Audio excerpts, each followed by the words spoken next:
अंडमान के समुद्र में जहां पकड़ी गई 5500 किलो की ड्रग्स। जानेंगे भारतीय कोस्टल गार्ड की ये सबसे बड़ी कार्रवाई है और कीमत जानकर होश उड़ जाएंगे। तो वहीं मॉर्गन स्टैनले ने क्यों कहा कि सिर्फ भारत और जापान ही बचेंगे, और ये चीज देखने को मिल रही है कि रूस भारत को दे रहा है एक बड़ा ऑर्डर। जियोपॉलिटिक्स में बहुत कुछ चल रहा है, हमेशा की तरह जानने को मिलेगा बहुत कुछ। आइए जानते हैं इन खबरों को विस्तार से। अंडमान और निकोबार द्वीप समूह के पास बंगाल की खाड़ी में 5500 किलो मेथाम्फेटामाइन ड्रग्स जब्त की गई। भारतीय तटरक्षक बल की ओर से ये अब तक की सबसे बड़ी कार्रवाई है। इसकी कीमत करोड़ों में बताई जा रही है। ड्रग्स को लगभग 3000 पैकेट में पैक किया गया था। प्रत्येक पैकेट में 2 किलो ड्रग्स थे। इस मामले में 6 म्यांमार के नागरिकों को गिरफ्तार किया गया। माना जा रहा है कि ड्रग्स भारत और पड़ोसी देशों में भेजी जानी। भारतीय कोस्टल गार्ड के अधिकारी ने बताया कि ट्रोलर को चेतावनी दी गई थी कि वह अपने नाव की गति को कम कर ले। इस बीच पायलट ने अंडमान निकोबार कमांड को सतर्क कर दिया। तुरंत ही हमारे पास के तेज गश्त वाले जहाज बैरन द्वीप की ओर बढ़े। 24 नवंबर को आगे की जांच के लिए मछली पकड़ने वाले ट्रोलर को पोर्ट ब्लेयर ले जाया जाएगा। हमने मछली पकड़ने वाली ट्रोलर से 6 म्यांमार के नागरिकों को गिरफ्तार किया जा रहा है। माना जा रहा है कि मेथाम्फेटामाइन भारत और उसके पड़ोसी देशों के लिए थी और इसके लिए संयुक्त पूछताछ के लिए अंडमान पुलिस को सूचित कर दिया गया है। ये कहना है अधिकारियों का भारतीय कोस्टल गार्ड। रक्षा अधिकारियों ने आगे बताया कि भारतीय तटरक्षक बल ने अंडमान के पानी में एक मछली पकड़ने वाली नाव से लगभग 5 टन ड्रग्स का एक बड़ा जत्था पकड़ा। यह भारतीय तटरक्षक बल द्वारा अब तक की सबसे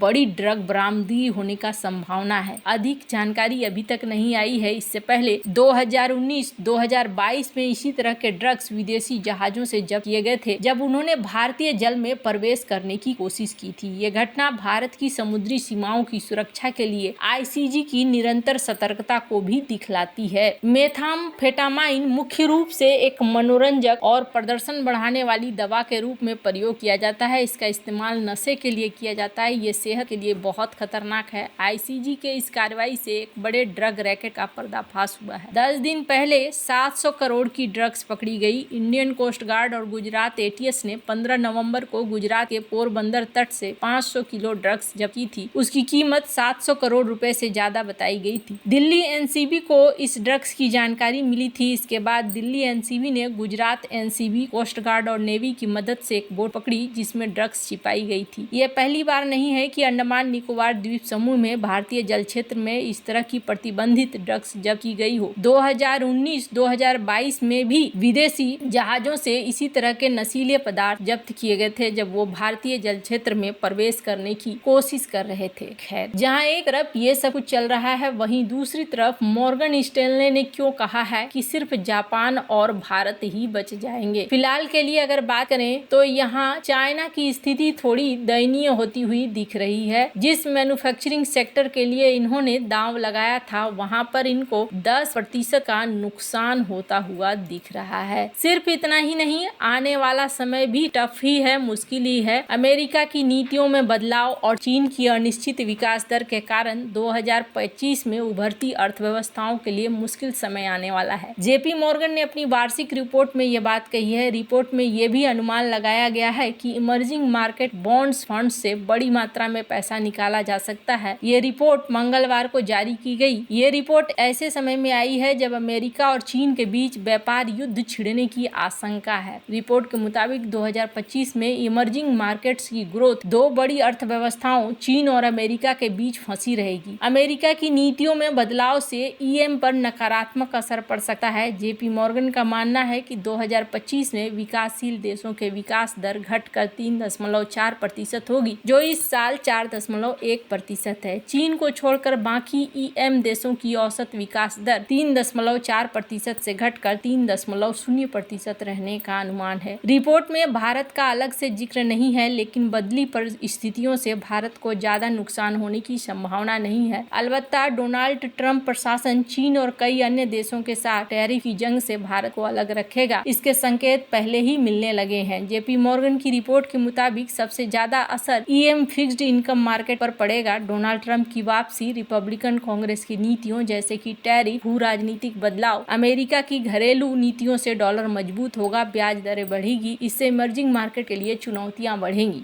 वॉल स्ट्रीट बैंक का अनुमान है कि अगले साल ईएम बॉन्ड फंड से 5 से 15 अरब डॉलर तक का पैसा निकाला जा सकता है। जेपी मॉर्गन के विश्लेषकों के अनुसार ईएम के लिए सबसे बड़ी चुनौती अमेरिकी नीतियों का असर होगा। हालांकि फेड की ओर से ब्याज दरें कम करने से कुछ राहत मिल सकती है। 2025 में हार्ड करेंसी वाली सरकारी बॉन्ड की कुल बिक्री 169 अरब डॉलर रहने का अनुमान है, जो 2024 से थोड़ा कम है, लेकिन बढ़ते पेमेंट के कारण नेट फाइनेंसिंग केवल 1.3 अरब डॉलर रह जाएगी, जबकि इस साल ये 55.2 अरब डॉलर थी। बैंक का मानना है कि 2025 तक हार्ड करेंसी वाले सरकारी बॉन्ड 4.3% रिटर्न देंगे, जबकि 2024 में अब तक 6.9% रिटर्न मिला। जेपी मॉर्गन की रिपोर्ट में उभरते बाजारों के लिए कई चिंताएं जताई गई हैं। अमेरिका में नीतिगत बदलाव और चीन की धीमी विकास दर का सीधा असर ईएम पर पड़ेगा। रिपोर्ट में ईएम बॉन्ड फंड से बड़ी मात्रा में पैसा निकलने की आशंका जताई गई है। निवेशकों के लिए चिंता का विषय है। डॉलर के मजबूत होने, ब्याज दरों में बढ़ोतरी से ईएम के लिए बड़ी मुश्किलें पैदा हो सकती है। खैर, यहाँ पर चाइना एक और गेम खेलने की तैयारी में है। माना जा रहा है कि डोनाल्ड ट्रंप जब नए टैरिफ लगाएंगे तो मुद्रा का युद्ध शुरू कर सकता है। ये एक ऐसा कदम है जो और भयानक जोखिम पैदा कर सकता है। चीन मुद्रा रेनमिनबी को डॉलर के मुकाबले मूल्य होने देना टैरिफ का एक आजमाया हुआ सच्चा जवाब होगा। एक सस्ता रेनमिनबी विदेशी खरीदारों के लिए चीनी निर्यात को कम महंगा बना देगा, जिससे ट्रंप के टैरिफ से चीन को कंपटीशन को होने वाले नुकसान को कम किया जा सकेगा। बीजिंग ने 2018-2019 में ऐसा ही किया जब ट्रंप ने अपने पहले कार्यकाल में टैरिफ लगाया था। एक सस्ता रेनमिनबी चीनी वस्तुओं पर अतिरिक्त 10% टैरिफ के प्रभावों को आंशिक रूप से या पूरी तरीके से कम कर देता है, जिसके बारे में ट्रंप ने सोमवार को कहा था कि वो अपने पदभार ग्रहण करने के पहले दिन ही उन्होंने ये भी कहा कि कनाडा और मैक्सिको से आने वाले सामानों पर 25% टैरिफ लगाएंगे, जबकि मांग की चीन के साथ दवाओं के प्रवाह को रोकेंगे। अब यहाँ पर देखना होगा कि क्या इस चीज से चीजों को बढ़ेगा। वैसे कहा जा रहा है कि अगर ऐसा हुआ तो हो सकता है कि चाइना के ऊपर अतिरिक्त करों का बोझ और ज्यादा बढ़ जाए। पर यहाँ पर कहा गया है मॉर्गन स्टैनले के द्वारा कि भारत और जापान के ऊपर अमेरिकी टैरिफ का असर नहीं देखने को मिलेगा और यहाँ पर भी बाजी मार ले जाएंगे यही देश। वैसे ये तो आने वाले समय में ही पता चलेगा कि डोनाल्ड ट्रंप किस रुख जाते हैं। उनका कुछ भी कहना अभी के लिए संभव नहीं होगा, पर इनका कहना है कि ऐसा होगा नहीं। Vietnam, Taiwan, South Korea, Bharat, Japan, इन पर अमेरिका अपना डिपेंडेंसी बनाए रखेगा और इस वजह से ये इन्हें छोड़कर ही चलेगा, इसलिए इस पर असर नहीं देखने को मिलेगा। वैसे आपको क्या लगता है, क्या ये टैरिफ वॉर और भी ज्यादा घातक हो जाएगा? कमेंट कर अपनी राय जरूर बताएं। जल्द मिलते हैं अगले वीडियो में नई खबर के साथ।